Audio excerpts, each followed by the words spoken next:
Welcome to another edition of Morehead Today. I'm your host, Haley Murphy. On today's show, we have Camo for Chemo founder, Courtney Cox, student alumni ambassador, Lawson, and musical guest, Dakota Parker. Stay tuned. You don't want to miss all of this and more here on Morehead Today. Hello, 006 here. Today I'm going to be showing you one of my favorite gadgets, the Eagle Card. Beaker bucks are a cool gadget to use on campus, anywhere from vending machines to the bookstore. They are even accepted at restaurants around Morehead. Beaker bucks are way safer than cash and have gotten me out of many sticky situations. Until next time.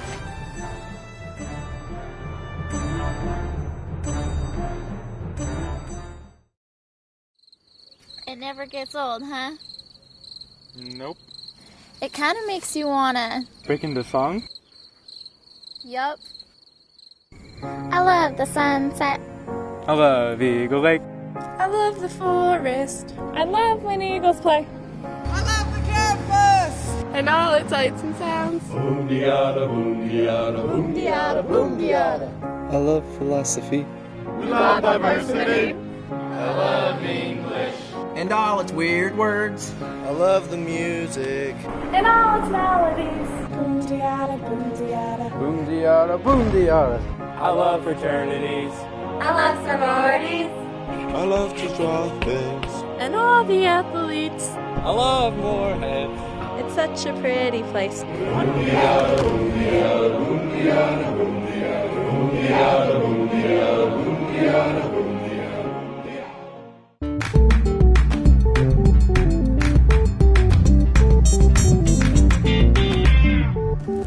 Welcome back to Morehead Today. We have with us now Camo for Chemo founder, Courtney Cox. Hi, Courtney. How are you? Good. How are you? Doing well. So first, just tell me a little bit about yourself. Well, I am Courtney Cox, and I am from Paintsville, but I go here to Morehead, and I am studying middle school education. So you commute here, right? Yeah. And you also work a full-time job. And you have another full-time job, which is taking care of your mother. Yes, I do. She was diagnosed with... She was diagnosed with stage 4 colon cancer in May of 2012. But she was sick a while before that. That's just when we kind of found out. How did you get to the diagnosis? I know it was kind of a process, wasn't it? Yeah, she was sick for a while. She was throwing up. She just stayed nauseous all of the time. So she had went to the doctor in Pikeville, Kentucky, and he kind of told us that he thought it was cancer. But, of course, we tried to evade even thinking about that. So then one day she just got really, really sick, and she had to go to the local hospital in Paintsville. Well, immediately they said, you know, something really bad is wrong. So they shipped her to UK, and then after that she had to be rushed in for emergency surgery. Oh, wow. So she's been undergoing chemo? About a year and a half, I'd say now. Oh, wow. That's quite a while. Yeah. So it definitely takes its toll on you as well, I'd say. Yeah, it's been rough, and just driving there back and forth all the time is rough too. Is she going to UK? Yeah, she goes to UK. So quite a bit of traveling involved with this for you guys. Right. Wow. So you actually started a way to help her out, didn't you? Yeah, I did. I founded the organization Camo for Chemo, not only to support her, but also for other people that are undergoing chemo, because it's such a hard thing, you know, for the family and for everyone that's around the patient. So I just wanted to have a way, you know, to support people going through it. So are you trying to financially support them or emotionally? What is your goal? Emotionally, and I'm just trying to, you know, support my mother as well, because the expenses are, it's hard. It really is. Just all the medicine, everything. What did she think when you told her you were going to start this group and this project? She actually didn't even know about it. Like, I surprised her one day with the Facebook page, and she was just like, oh my God, that's so sweet of you. Aww. And everybody was just really happy that I started it. How did you come up with the, you know, camo idea? Camouflage, it's a popular color amongst Kentucky, and also I had kind of thought of it because my mom, she's my soldier, and soldiers wear camouflage, so I thought that would be a good way to represent it. That's very sweet. That's a very good idea, too. Thank you. What are your current plans for fundraising? I have a link on the page for fundraising, but also I'm trying to get out in my community, and I thought about doing a couple races to raise money, just different things that I can think of. And you're keeping this updated on the Facebook page? Yeah. What is that page called? Facebook.com/Camo for Chemo. All right. Well, that's all the time we have right now. Thank you so much for being here. Thank you very much. much. Your mother the best. Thank you. We'll be right back after this.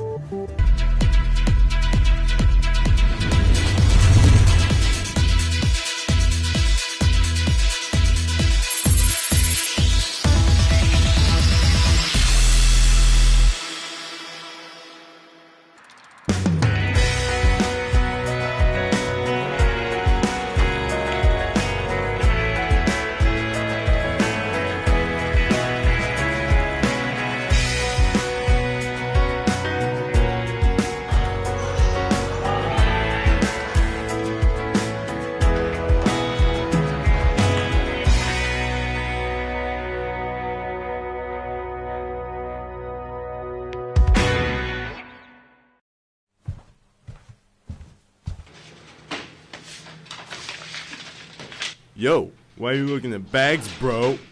What you need is a chick magnet. You put me in the room and boom, chicks.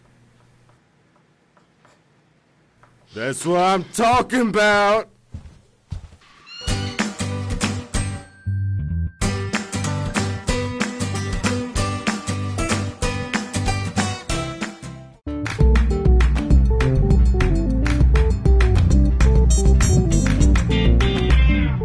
Welcome back to Morehead Today. We have with us now Student Alumni Ambassador Chan Lawson. Hi Chan, how are you today? I'm good, how are you? Good, it's good to see you again. Good to see you. Well, just to start out, tell me a little about yourself.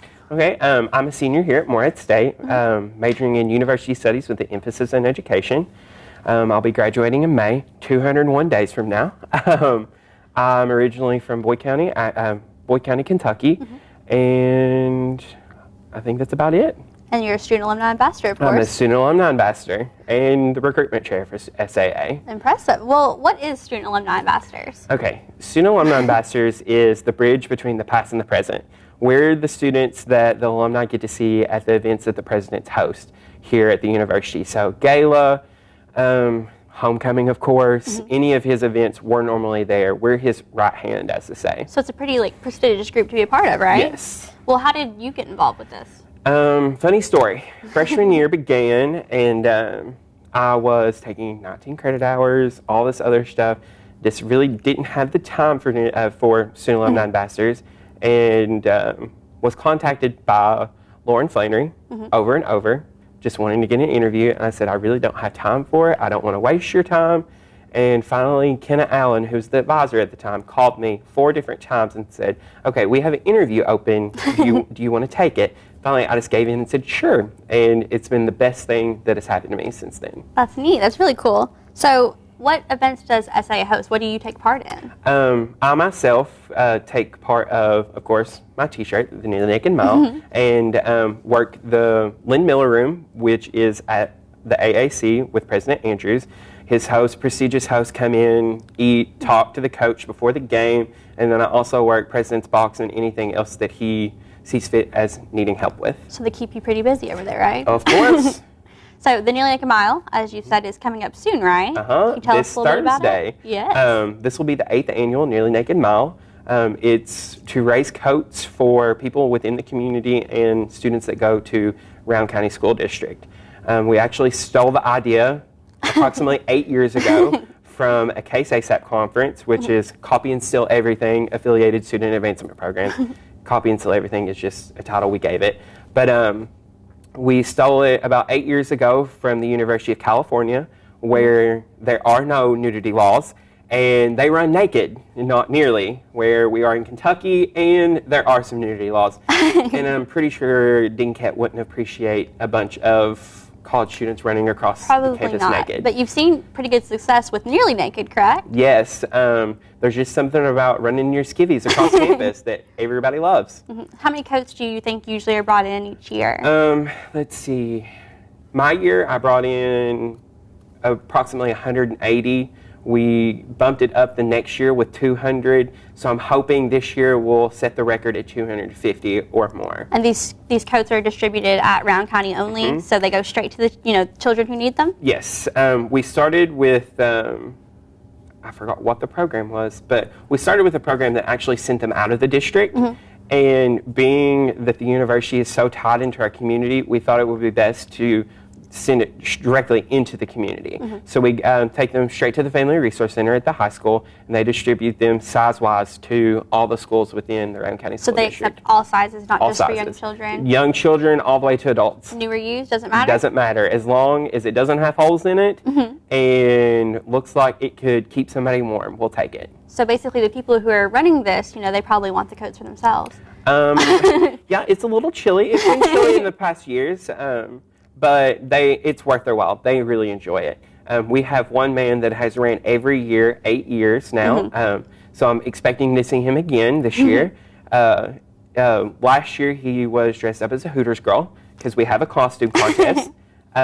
Because it's so close to Halloween, we always have costume runners, which is one of the best parts because they get super creative. All right. Well, I look forward to being there. I'll definitely see you, I'm sure. Of course, I'll be running around like a chicken with my head cut off. All right. Thank you for being here. I'll be right back after this.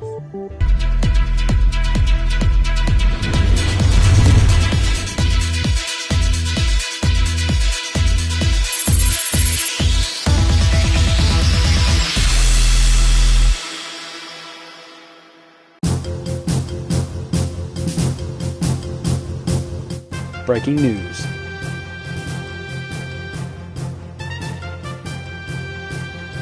Events happening in Morehead. Special guests. Weather updates. There when you need it. Channel 77. News Center. Thursdays from 5 to 5:30.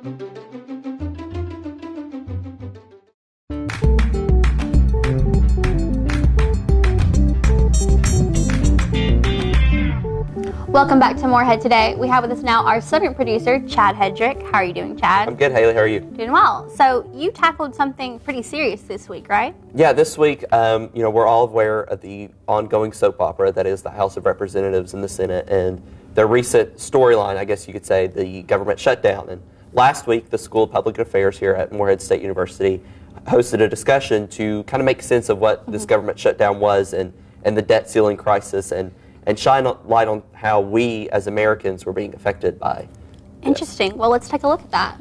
In the discussion, you called the government shutdown a partial shutdown.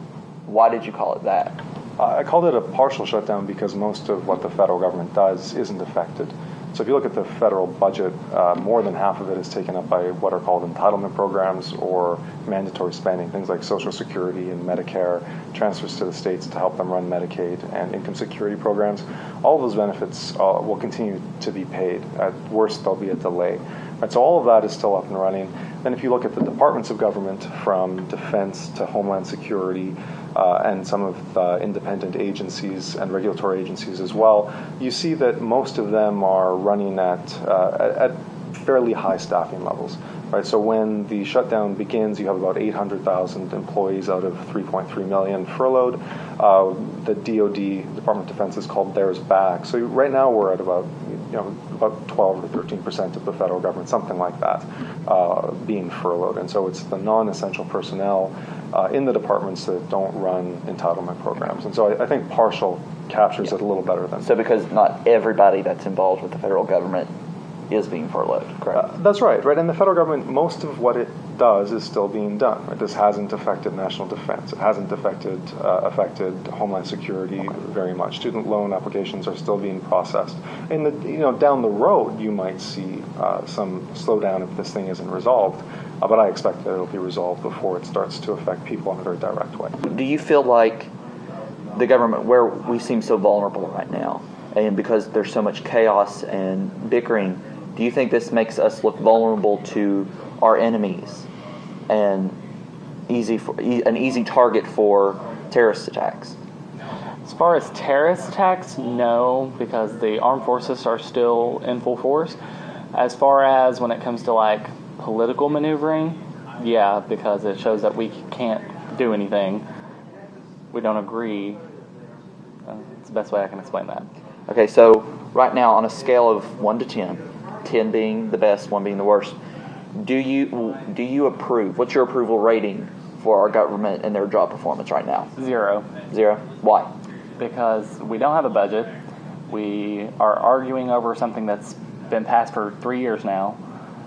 We are trying to defund this for whatever reason, even though it does have a potential to be one of the best social reforms we have ever had.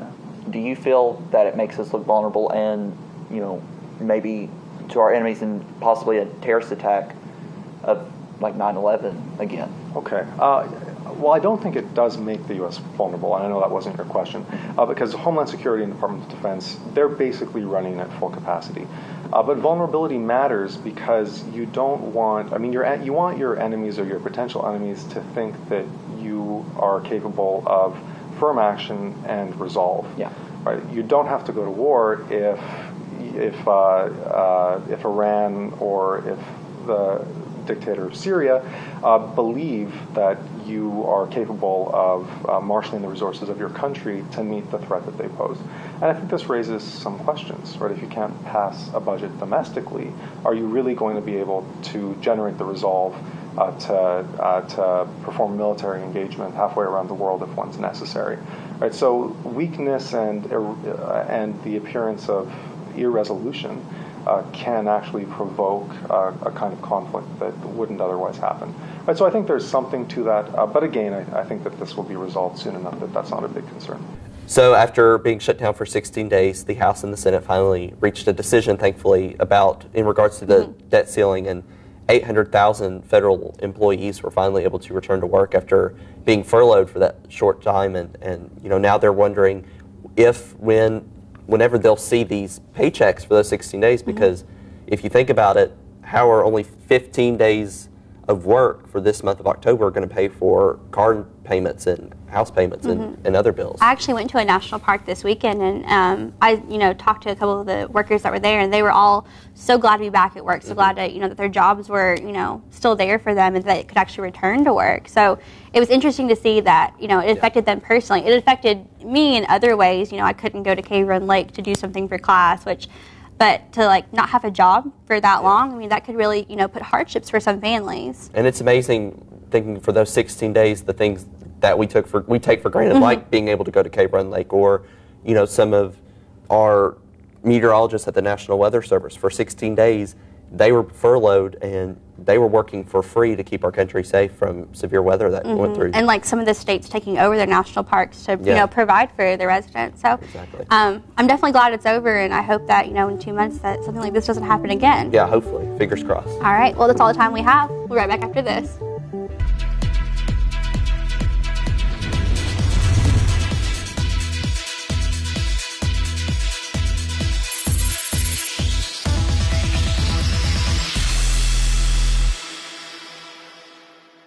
Morehead State University has several regional campuses across Kentucky, as well as a huge selection of classes offered on the web through their secure online services.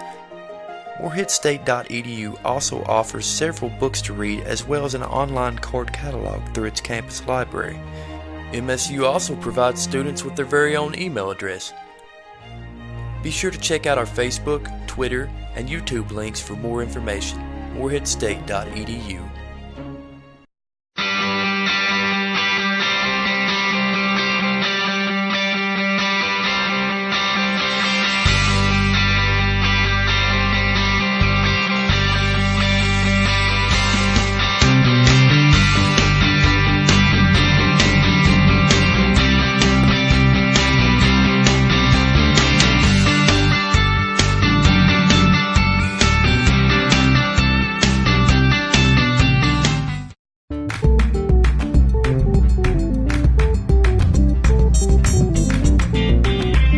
Welcome back to Morehead Today. We have with us now our musical guest, Dakota Parker. How are you today, Dakota? Great. All right, well, I have a few questions for you. Can you just tell us a little bit about yourself? My name is Dakota Parker. I go to Maysville Community College. I'm mastering in carpentry. It's quite interesting. Yeah. So how does music play this? When did you start playing? About One about a year and a half ago. So not very long at all, and you just learned how to play the guitar a year and a half ago? Well, that's very impressive. I've been trying for a whole year. You write your own songs, right? Yep. What got you started wanting to do that? Just kind of wanting my own thing. So who are your musical influences? The Everett Brothers. Is that it? Just them? That's just a good them. choice, though. Yeah. All right. Well, what are you going to play for us today? Mr. Lonely. All right. Well, take it away. All right. Hey there, Mr. Lonely. I said, hey there, Mr. Lonely. Why are you so scared? I feel exactly the same. Oh, I feel the empty pain when my girl left me all alone. Loneliness is a burden, arrived with nothing of something, and tears you apart piece by piece. In the mirror there's Mr. Lonely, so I said, hey there, Mr. Lonely, why don't you care? It's time for me to kick lonely out. I find my savior, scream and shout out. It's time, oh it's time for me to go. No, I won't look back at the man I was, but I will look back at the mirror because I have something to say. Oh, goodbye, Mr. Lonely. I said goodbye, Mr. Lonely. No, I'm never coming back. Oh, goodbye, Mr. Lonely. No, I'm never coming back.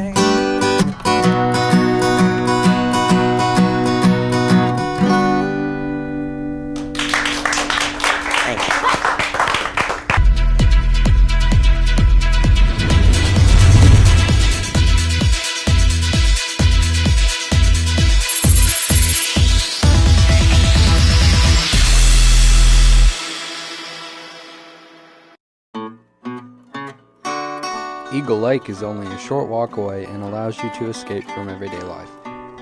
You can exercise and relieve stress by walking around the lake, or you can just sit back and enjoy the view. Eagle Lake is the perfect place to go to relax, but in the next few months it's going to get even better. So what are you waiting for? Go up to the lake. You know you want to.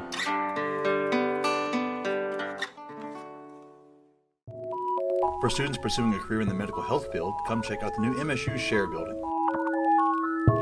The Share Building is located right below St. Clair Hospital on Fleming Avenue.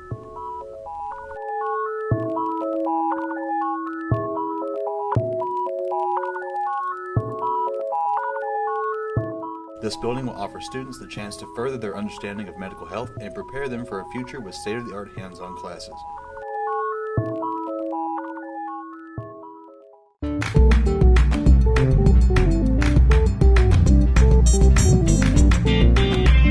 Welcome back to Morehead Today. We have this again, Dakota Parker. What's the next song you're going to play? Mama's Lullaby. All right, let's hear it.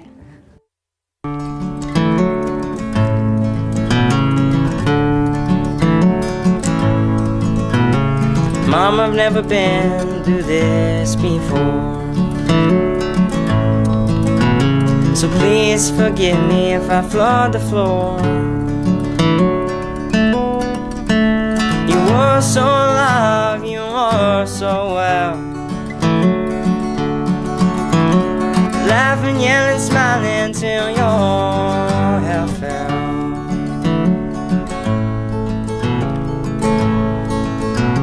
Stubborn as an ox, proud as a lion, a fantastic mother and always a buy-in. 3 weeks of sickness and siren sound,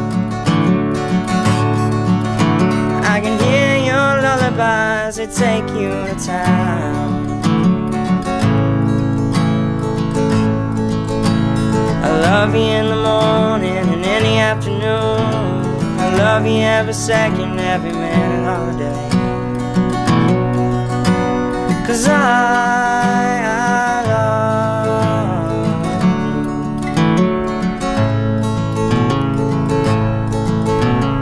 you. Mom, I've never seen you like this. Just praying you'll pull through as I give you a kiss. Surrounded by lifelines, surrounded by tears. Losing your mama is our biggest fear.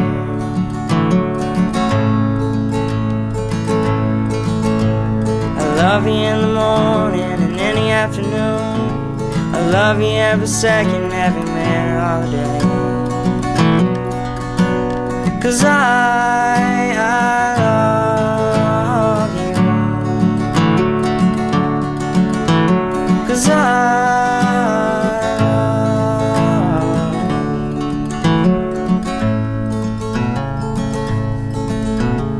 Mom, can you hear me? I love you. Squeeze my hand if you love me too. My knuckles cracked as her hand closed on mine. I knew right then that Mama would be fine. I love you in the morning and in the afternoon. I love you every second, every minute of the day. 'Cause I love you. 'Cause I love you.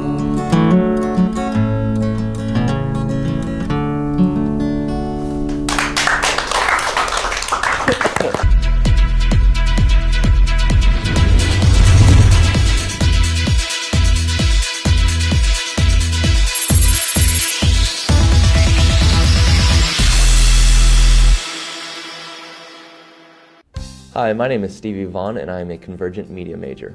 The best thing about this newly created major is that I have the ability to pick up new skills in every field of communications, so that I'll be prepared once I graduate.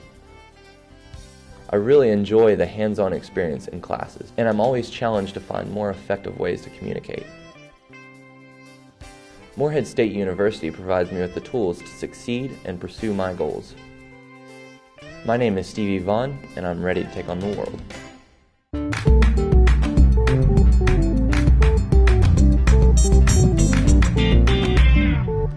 That's all we have for this edition of Morehead Today. Special thanks to all of our guests, Courtney Cox, Chan Lawson, and of course, Dakota Parker.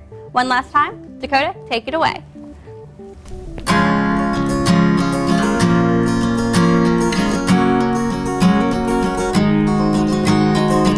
What a beautiful face I have found in this place that is circling all around the sun. What a beautiful dream that could flash on the screen in the blink of an eye and be gone from me. Soft and sweet, let me hold it close and keep it here with me.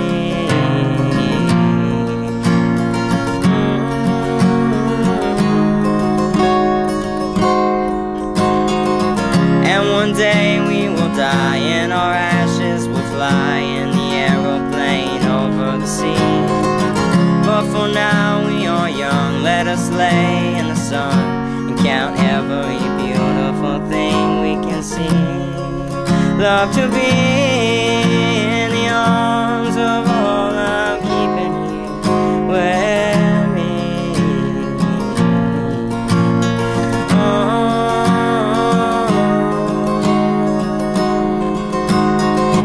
What a curious life we have found here tonight. There is music that sounds from the street. There are lights in the clouds and there's ghosts all around.